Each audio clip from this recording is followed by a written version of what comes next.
When we think about infertility, we often think that it weighs more on the woman, that they're to blame. Right, but it's not true, because when it comes to infertility, men have issues too. And this is Chick2Chick.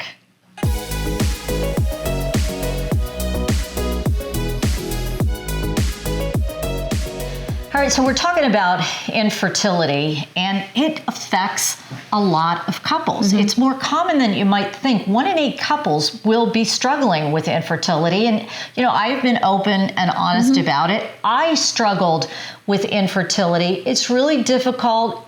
It's really heartbreaking, and you try and you try and you try. And the woman, bears the brunt and feels like, we're to blame.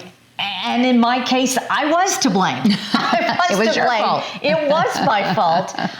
But we can't lose sight of the fact that men have issues with infertility as well. Yeah, and I don't think that they want to talk about it. Maybe they're not really educated about it. I don't know that it's ever been a topic that I've even heard a lot of people bring up. I mean, women, we're the ones that think it's all about us, right? And I think it's alarming to me that there's 1 in 8 couples that are having this infertility issue. And remember, ladies, it's not always your fault. Right. It's not always your problem. Men do have issues with this, which brings us to our guest today. Dr. Russell Hayden is a urologist. Doctor, we talked about the statistics, 1 in 8 struggling with infertility.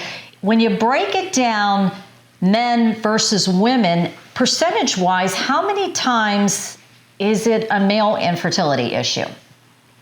Yeah, so I would say close to 50%. There's going to be some sort of male factor present. Remember, it takes 2 to tango, right? And if you think about it, it makes sense.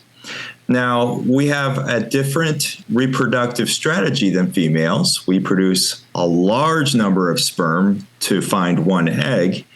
And it's really those numbers that can really impact a couple's attempts at natural conception.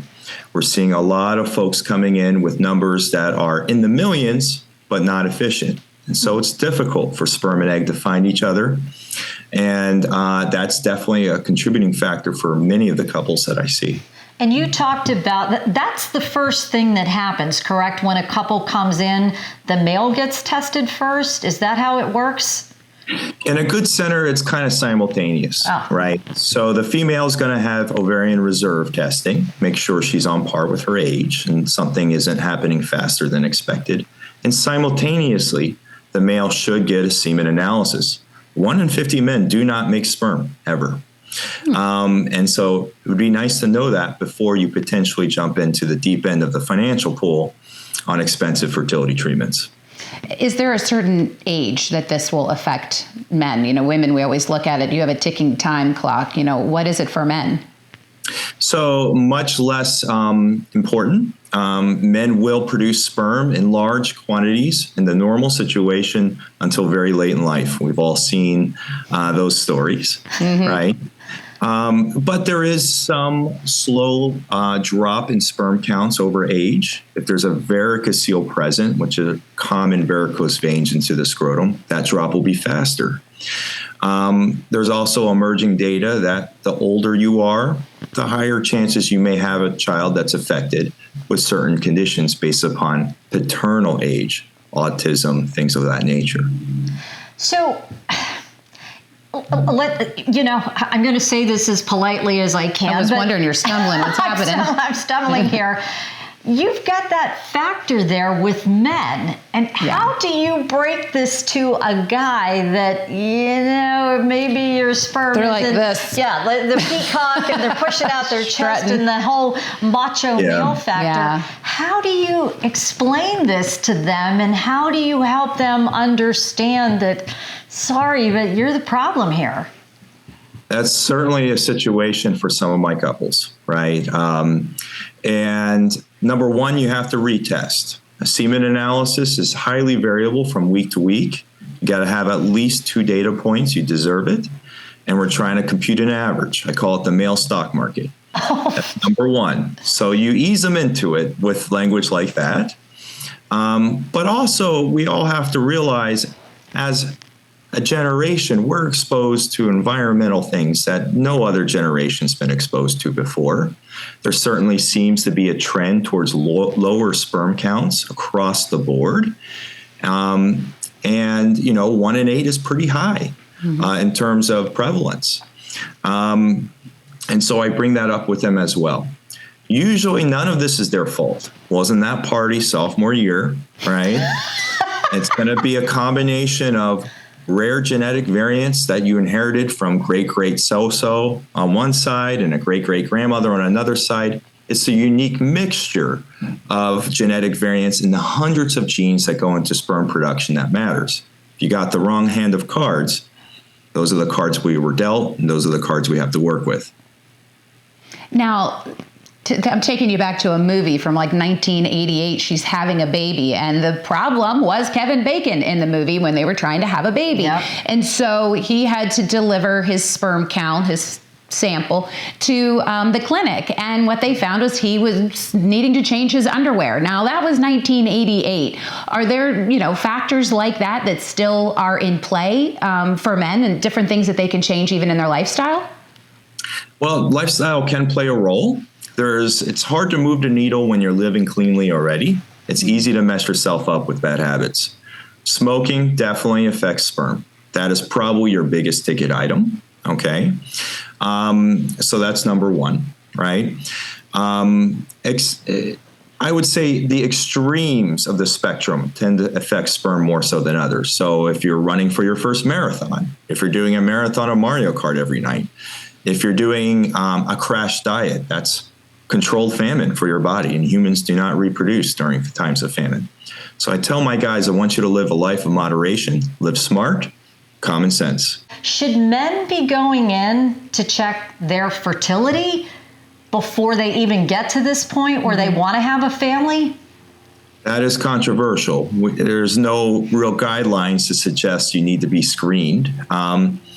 But again, if you have some underlying conditions, sudden drop in ejaculate volume, and you have diabetes, we need to check you for retrograde ejaculation. The ejaculation goes backwards into the bladder instead of forward where it needs to go.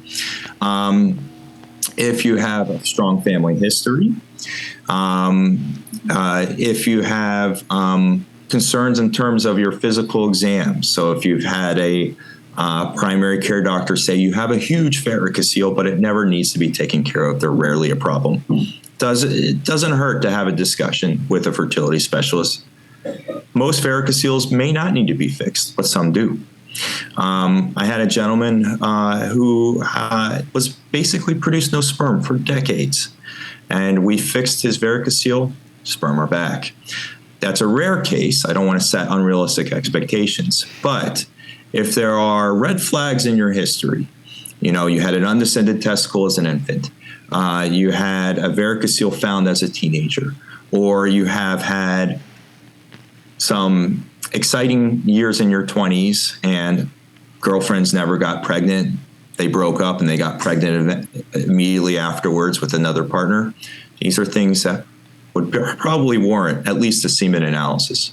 You can buy at-home semen analysis kits over Amazon, etc. They're not the greatest, but they'll give you a sense if you're scared to come into a clinic. Now, okay, so why would they be scared to come into the clinic? What are you hearing from men about how they feel about it? I think there's a lot of denial. I think there's fear in terms of financial implications. Will they have a biologic child? Is it possible? There's a lot of feelings there. There's also a lot of self-image issues for some men, right? The presence or absence of sperm or low sperm counts, can that work on you from an emotional perspective? Your self-esteem? Absolutely. I see that occasionally. And that's where talking to a fertility specialist is important, so you can understand how you got here and how it decouple those feelings as best we can. So we talked about the problems and finding the problems. We gotta offer these guys some hope. If you do find that a guy has a problem, what are the treatment options available to help them with their infertility issues? Yeah, these treatment options are expanding. So I can help with hormonal abnormalities. Now, you should never take testosterone when you're trying to have children, and that can actually turn your sperm off. And if you're in that scenario, you should definitely reach out to a fertility specialist. I can help you reverse it, for instance. But even some men have some holes in what I call their hormonal profile that I can fill. Varicoceles, we've mentioned that several times. Sometimes if we tie those veins off, you'll get a sperm count boost. I'm a big believer in supplements. I think all men trying to conceive, whether they have normal testing just starting out, should be on a strong antioxidant regimen. Women are born with their eggs and they carry their eggs for the remainder of their life. But sperm are being produced sometimes up to 10,000 sperm every heartbeat. We can change the environment the sperm factory is in and therefore produce better quality sperm and hopefully promote that embryo development. Shorter time to conception, fewer treatment cycles should you have to resort to treatment. And so I do believe all guys should be on antioxidants. Spoke a little bit about smoking. That's your big ticket item. Easier said than done, smoking cessation. And then there's also a variety of surgical options.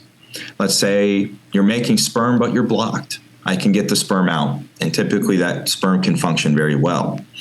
Even in men who never produce sperm, the factory is down.